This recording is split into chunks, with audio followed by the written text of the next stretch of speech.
What's up, Halsey? My man, been a while. Like, nice background there. Oh yeah, pretty cool. Some Number memories. 40 memories, all the good times and memories. Yeah. How we The brotherhood. What's going on? No way. Hello. Oh. Oh. Hi, guys. Oh no. No way. What's up, boys? Hey, I think that's Get my your camera your right biggest here. right winger ever. That's the big one. Sure. Look who joins us right now, ladies and gentlemen. Shimmer. Chim Dog multimillionaire. What a good-looking guy we got here. Thanks for joining us, Eric. What do you think about your boy Nick getting to 1,000 games? I'm pretty excited for him. That's quite the accomplishment. Obviously, a lot of years in the league and a lot of success. So it was fun to play alongside Nicky for a number of years. And So what's the hidden part of Nick's game? We all know he's a great passer and everything. What's the hidden part of Nick's game that only a teammate would know? you don't really want to hit him. He's actually super sturdy on his skates. I think people probably think he's not the tallest guy.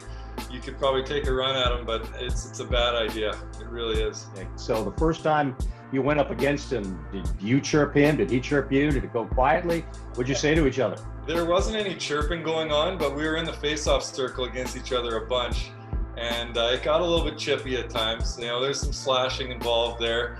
Obviously, both competitive guys. You know, he's got a lot of tricks in the circle. I think that's just another thing that's underrated about Nicky, just like a lot of things. What's the percentage at, Nicky? We shouldn't talk about that. It's below 50, so I gotta get my game in order here. Just a couple nice hard slashes in there, and then you'll be good to go again. No, blame it on the wingers. Big time for Nick right now at 1,000 games. And when you got to the Caps, when you were signed as a free agent, what was it about playing with him that you liked the most? We had some pretty good series with them in the playoffs, and you know, Nick was he was a young guy at the time, right? But he was the quietest 100-point guy you ever had in that whole league, and so I think you knew that the combo of him and Alex together were like a cornerstone group and cornerstone duo. Nick and Alex together were a huge draw for me when I was weighing my options at that point when I came to Washington. What did you discover about Nick as a player and a teammate that you didn't know about him when you went head-to-head with him?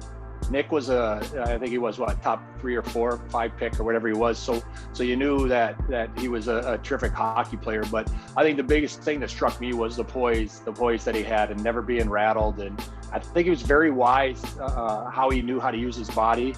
And you know, Nick kind of had a funny body, like he was kind of a little bit of a pear shape back in the day. And I don't know what he looks like now, but he was real heavy from like the navel down through his knees. Like he was real heavy and solid in that. So, you know, coming playing with Peter Forsberg a couple years earlier, I mean, Nick was like the second coming of Peter to me, you know, and they were a little bit different.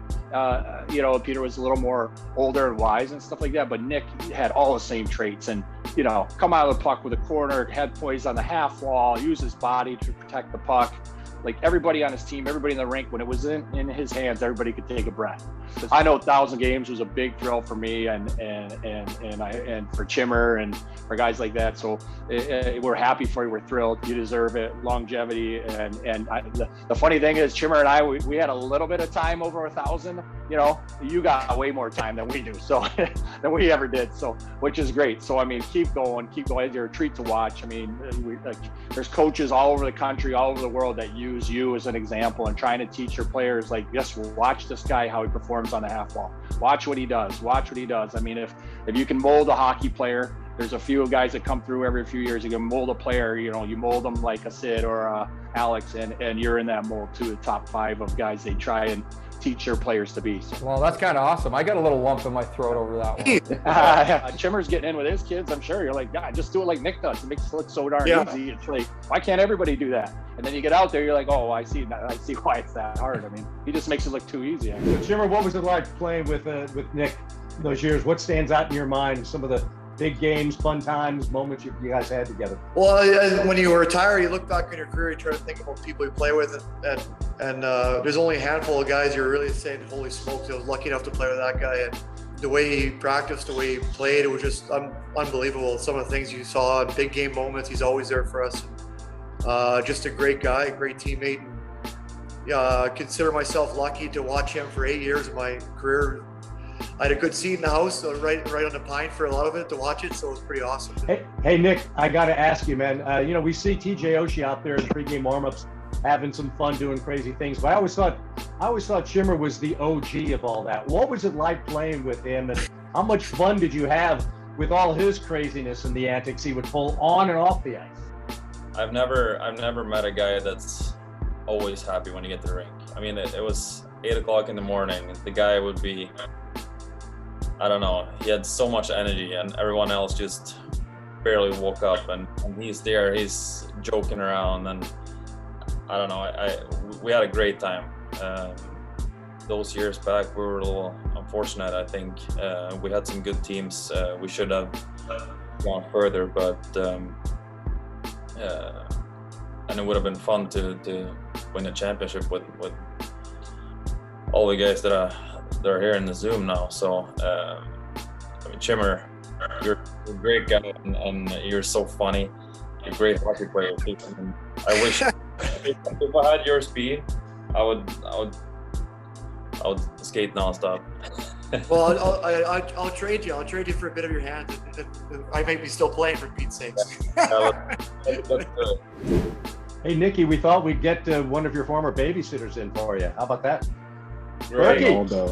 Up, Bundy. Hey, Nicky, what's up, man? How much does Nick meant early on in your career? How much of an influence and kind of maybe just a sounding board, just a guy to have? How valuable was he when you started out in Washington? I mean, he was huge for me when I got to the league, and him and Lisa took me in and let me live under the roof. Kind of make sure that I was okay and feeling good, and just helping me out. And I think at the rink, Nicky, he was a role model. He would help me out every day. Every time I was feeling a little bit down, I always went to talk to him, and yeah, I mean, he was a huge support for me during my years in Wash. Give us final word here on our boy on 1,000 games and what Nick has meant to you as well. Yeah, well, I mean, I just so you know, I tell everybody that asks, or even when they don't ask, just what a pleasure it was to play with you. Tell them about some of the fun moments. The one I always bring up was it was an empty net goal. Someone shot one off the glass or the boards and was going in the net, and you were the first guy at the puck. You could have just picked it up and put it in the net yourself, and instead you just blocked off the D-man that was trying to chase down the puck too. And you didn't touch it, didn't get an assist, didn't get the goal. And to me, that was right there, just like it sums it up. Just some awesome moments from our golf trips that we had during the season to the year-end parties. That's a heck of a lot of fun. And 1,000 games is, besides winning the cup, is, in my opinion, the coolest milestone for a player. So I'm super happy that you're there, and it'll be a lot of fun to watch on that game. So keep it going. Can't wait to get back to DC and swing them with you. Yeah, he's just the best teammate back. He's one of those most unselfish guys. Like echo with like Knugel and what Carl said. Everyone asks about what it's like to play with a guy, and you're just like, well, he's just the best. He doesn't even have to be on the ice. Just the best teammate off the ice. Like Carl said, the golf trip. He took us all to Pebble Beach one time and paid for the plane, and it was just the best. Like, he was just the nicest guy off the ice, and classy is an understatement for him. Just a privilege to watch him in practice every day and watch him play the game, and the way he thinks the game and the way he uses his eyes to get people out of the way. And like Mike says, you teach it to your kids now, and you realize how hard it is. And just one of those teammates you'll never forget about, that you played with, and you're probably the most proud to say you played with this guy for 8 years, and couldn't be more proud of him to play 1,000 game. That's the only stat I think I could equal him, because I won't get no close to his stats. But he's just the best person, best guy, and unbelievable teammate. I agree with everyone has said. I mean, you're an unbelievable guy. I just want to thank you for everything you've done for me. Took me in, make sure I was feeling like home, and I mean, you've always been there for me and always helped me out, and just all the memories we have together. I miss those days, and I mean, you're one of my best friends, and the time we had together was was unbelievable. You can't take that away from us. So I just want to congratulate you on 1,000 games. It's obviously unbelievable, and the career you had. I mean, it's a pleasure for me to be a part of your success and been there in your life. So I'm really happy, and congrats, Nick. And Nick, what does 1,000 games mean to you? Yeah, it means a lot, I think, and I mean, I think a lot of guys don't reach that milestone, but it'll be fun. I mean, I'm just gonna enjoy it. I mean, I'm very fortunate to be able to play in this league for this long, and yeah, I'm honored.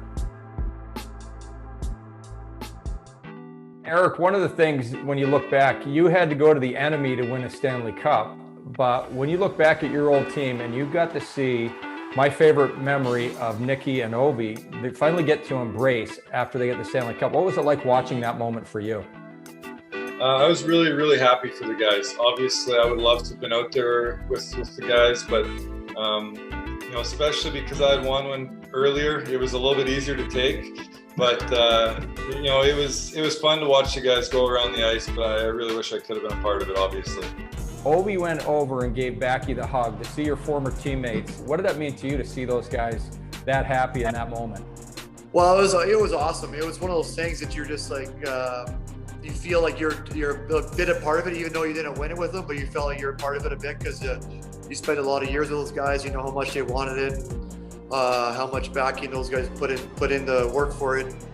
It was just amazing to see that, and I sent out texts right away to all those guys and congratulate them. It was just it was a pretty cool moment to see some of your good friends raise a cup, and like you said, that hug and that stuff was pretty cool moment, and kind of you're choking back tears a bit because you're like this. You're pissed off, you're not there, but then you're so happy for the guys that won it. So it was a pretty cool moment. Yeah, well, we look back, we're going to go back to 2018, June 7th, and you got this hoist the Stanley Cup with these guys. And how special was it to have your teammates and the guy that first looked out after you, Nicklas Backstrom, to see him hoist the Stanley Cup as well as yourself? I mean, that was probably the best moment of my life. I mean, just a group of guys we had. We're so tight. We came together. We had fun every day, and just to be able to win the cup with those guys, it was unbelievable. And yeah, it was just a bonus that Nick was there too, and be a part of that with him. And Backy, you know, it seems just like yesterday that Ovi drafted you in 2006. A couple of guys ahead of you: Eric Johnson, Jordan Stahl, Jonathan Taves. A couple of those guys get Stanley Cups, and you finally got yours in 2018. And, you know, there's a lot of great memories for me just covering that. And I know Al and I watching some of the games side by side. But when you go back and all of those, you know, people will call them failures, but I looked at the trials of your career. A lot of upsetting moments, some really good hockey teams with, you know, with Farazi, with Carl, with Jason, with Knubel, you know, and all of that. When you finally got to win that Stanley Cup, how absolutely incredible was that?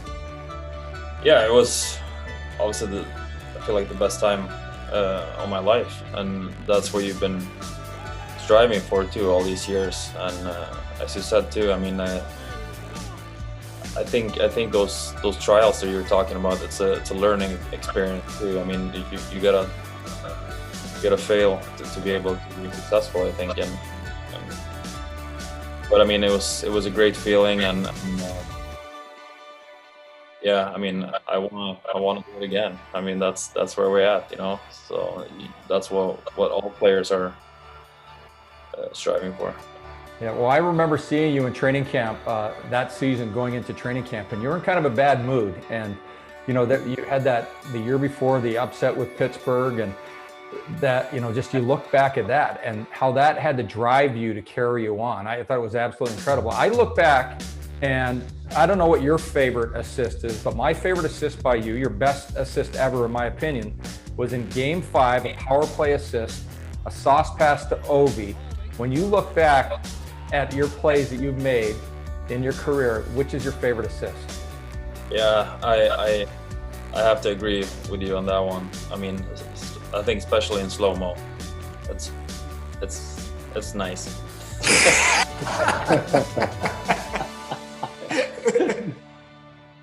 How many of your goals did he set up for you, Eric? I'm not sure exactly how many, but I know 2 for sure. And one of them's my favorite goal, probably as a cap. So I'll have to say it was a good pass by Nicky. My overtime goal against Boston was a nice one from Nicky. The question is, how many chances did he give you that you didn't score on? He probably gave me a lot of scoring chances, but if he can't put it in there all the way, I don't know. Well, they didn't want to put me with Nicky too much to hamper his style, so I don't know if I got too many assists from. But I remember one time a backdoor. I don't know who was against some Boston, I think, in playoffs, and he hit me backdoor. Same sort of thing. It was awesome. Anytime you get to play with Backy is a privilege for sure. I think a couple of times I got a privilege of playing with him and Ovi, and they're like, "Oh crap, I got to play with this guy." You put him on my line. But yeah, probably one in Boston was pretty cool. He hit me just one of those, like, you put your stick on the ice and it's just there somehow. So it was I think it was a little sauce pass too, backdoor. But His saucer pass, where does it rank with you for all guys in the league during your tenure? Probably second next to mine, I would say. Would be a good way to put it. But Your sauce pass off the glass, yeah. Exactly. Without it being an icing. It's such a hard skill to master because everybody in the league can throw a sauce pass, but who can throw a sauce pass through traffic while moving and on the tape and all those things? Put it in guys' wheelhouses. That's a different story, you know, like that. Something that it's. I mean, I don't know how to do it. I wish I did. Maybe still be playing, but that's something that's a pretty impressive trait because I think that's, you know, one of the reasons why Ovi scores as many as he does. He gets them right in the wheelhouse all the time from Nick, and awesome job, Nick. But also you embarrassed me a few too many times in 1.5 years. So too bad for me. Ferris, I want to go back to that question about the sauce pass. You got to play some pretty good players on other teams in your career as well. Where does Backy rank in the sauce pass with you? It's got to be 1, 2. It's one of the best ever. And I think the thing that's amazing about his sauce pass is that it barely leaves the ice sometimes, and it's just the tightest spiral ever. Like this thing just barely goes over your stick and somehow lands on the other side. It's amazing how he does that. And just the other day, I had a guy in Geneva, a teammate of mine, just show me Backstrom passing to Ovi in warm-up. He's like, look at this guy's sauce pass. And it was just one after another right on Ovi's tape. I'm like, yeah, I saw it for like 7 years. It's pretty incredible. But, you know, hockey players around the world are just watching this guy's pass, and they're amazed. So, you know, it's not just us. You know, Nick, we've been talking about your assists, and there's no question that you're one of the best ever. But, you know, we seem to keep forgetting that you scored some huge goals for this franchise. Are we kind of overlooking some of your snipes? I don't know. Sometimes you show up, you know. I mean, I think all the players want to score like overtime goals. I mean, that's like every moment when it comes to overtime, you're like, yeah, I want this one. And I think that's maybe why I've gotten a couple. You guys have played together, but you've all played against each other. What have those experiences been like? And Nick, who's chirped the loudest at you? Yeah, I mean, I think playing against Chimmer was always, he likes to talk out there. He would chirp and stuff like that, and you're like, who is this guy? Like, and then you get to play with him. You're like, oh my God, he's the greatest guy ever. Yeah, it was weird playing against Berkey the first time after he got traded too. And same with Aussie. I mean, we've been playing with each other for a long time, and then all of a sudden you're like, oh, you got to play against him here. But good thing we play with each other for many years. You know their tricks, so hopefully you can do something about that. What are you shaking your head for, Andre? What's that? I said, why are you shaking the head? You don't know. You don't know my tricks. I know everything, Andre. So, Nicky, was Andre a better winger or babysitter? I gotta say, winger there, because I remember that. I remember when I asked him if he wanted to move in. He, so me and Lisa actually set up that day. He was coming over in the afternoon, we cooked some food for the kids and for Andre, and then we said, all right, Andre, the kids are asleep, you're babysitting now. So with me and Lisa just left. Yeah, they planned that ahead. All Started panicking a little bit. Let's bring Berkey in tonight so he can babysit. No warning, nothing.